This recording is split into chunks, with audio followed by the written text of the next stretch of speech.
অনেকগুলো যে কোশ্চেনটি রয়েছে দেখো কি বললো, যদি কিউ মানে যোগ, জে মানে গুণ, টি মানে বিয়োগ এবং কে মানে ভাগ হয়, তাহলে এই যে ইকুয়েশনটি রয়েছে একে ক্যালকুলেশন করতে হবে, কত উত্তর হয় তোমরা বের করবে।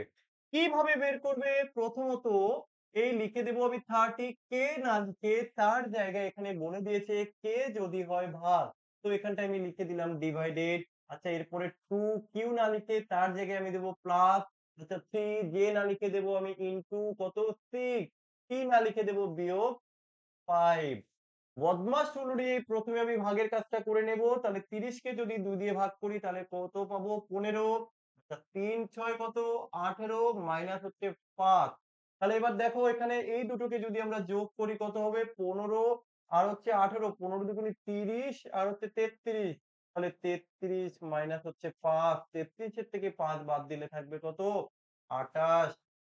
তাহলে এখানে অপশন এ হয়ে যাবে সঠিক উত্তর। আশা করি প্রত্যেকে তোমরা বুঝতে পেরেছো।